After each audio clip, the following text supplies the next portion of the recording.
One of the speakers we have at the upcoming forum on the family in June is Dr. Kevin Sabet. Kevin is the head of SAM, which is Smart Approaches to Marijuana. He served in the Obama administration, amongst others, and SAM were very supportive with research when we were battling the cannabis referendum in 2020. And the reason they're so helpful is because many US states have gone down the legalization path and are seeing the consequences of the disastrous policy firsthand.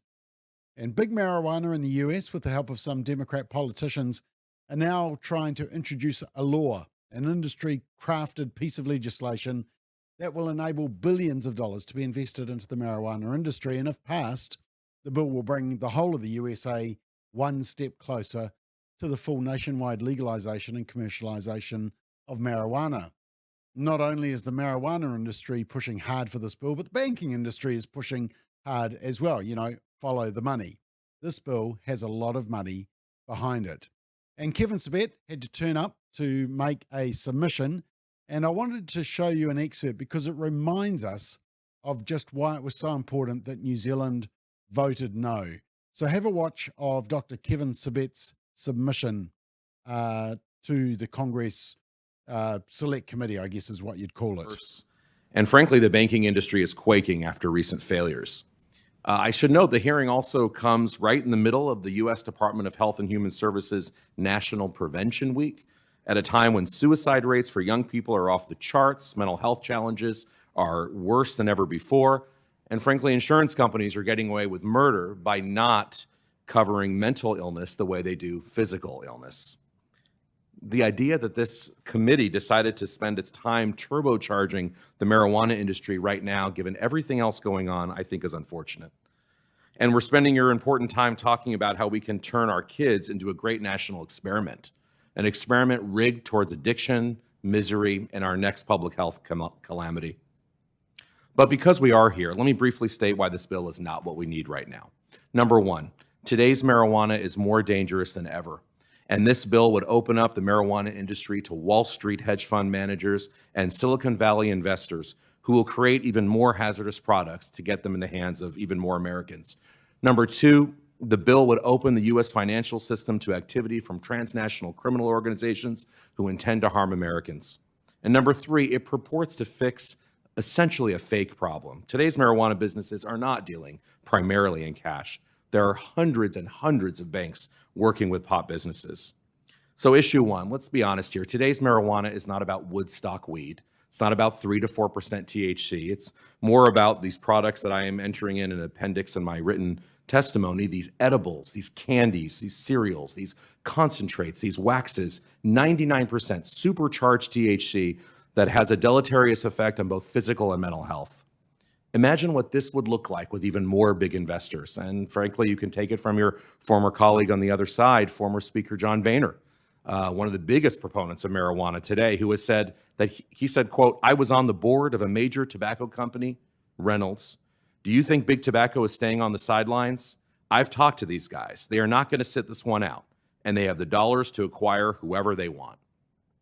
That may make big banks, big tobacco, big alcohol very happy, but it will mean more high-potency products in our schools and neighborhoods. A drug that is now responsible for a third of all schizophrenia cases in young men, according to a very large Danish study that was just released earlier this week. The number one substance found in youth suicide, marijuana, not alcohol. The number one drug for youth going to treatment today because of supercharged marijuana. There are, in fact, more daily marijuana users now than alcohol users, a number that we would have considered unfathomable 10 years ago. These increases we've seen in states like Colorado include 1,000% increases in emergency room admissions for psychosis, schizophrenia, cannabis hyperemesis syndrome, which is uncontrollable vomiting, other physical ailments. And we have marijuana stores very carelessly recommending, for example, according to one study, 70% of pot shops recommending marijuana to pregnant women, something no medical association would endorse. In fact, if we were up here with every medical association, almost everyone in this country opposes the legalization and normalization of marijuana, which I think this bill will expedite. Issue two, this bill would give banks cover for federally illegal transactions. That's why the better name for this legislation, I think, is the Addiction Banking Act. This is both a legal and financial bailout that will buttress the banking system at the expense of public health. It will increase money laundering by transnational criminal organizations, giving them access to shell corporations within the United States. It will empower further foreign cartels who are already targeting kids and communities of color that are victimized by this industry. Let's be frank here, banks have a horrible track record when it comes to money laundering with other illegal drugs like fentanyl. That's why 5 former drug czars, including a few of my former bosses in both Republican and Democratic administration, oppose this, and I have entered that in my written statement as well. And as many of you have likely heard from law enforcement in your communities, cartel activity now is booming in legal states. California Governor Gavin Newsom declared a state of emergency to contend with cartel activity in the marijuana market, which now dominates about 80% of that market. We should not be fooled. This will help when we will open up this illegal industry to the banks. And finally, issue 3. The U.S. Treasury Department says that marijuana businesses currently work with over 800 banks in this country. Multiple state regulatory bodies, including Colorado, on the record have admitted that marijuana businesses are being banked by state-regulated banks and credit unions. We did our own investigation at SAM, the organization I founded with former Congressman Patrick Kennedy, because we do see this as a nonpartisan issue. Our own investigation found that pot shops were more than willing to take debit and credit cards and other non-cash means. I have to say one final note as I conclude. As someone who worked in the Obama administration most recently and is dedicated to making sure our drug laws are up to date, evidence-informed, and equitable, we are not calling to arrest workers or arrest users of marijuana, throw them in prison, and increase criminal justice. But on the other hand, why would we normalize and commercialize today's super-strength marijuana at a time when fewer than 2% of marijuana businesses are owned by people of color, when disparity of arrests is still happening in legalized states? In fact, youth marijuana arrests in some legal states are going up, not down. When people like John Boehner represent the industry and groups like the NAACP Illinois are our partner, warning us of persistent inequities in neighborhoods saturated with pot shops, the way they are already inundated with liquor stores and the like, I think we'd be fanning the flames on the addiction crisis that's staring us right in the face. The Addiction Banking Act would reward the industry for sidelining and targeting communities of color. So I urge you, members of the committee, to do the right thing and not make it even easier to normalize and commercialize this very new substance, today's super strength THC, and not make the same mistake as we have with other addictive industries in the past. The fundamental question before us today is whether we should promote and normalize drug use during an overdose and addiction crisis, or discourage it by helping people get treatment, achieve full recovery, and discourage use among youth of all drugs.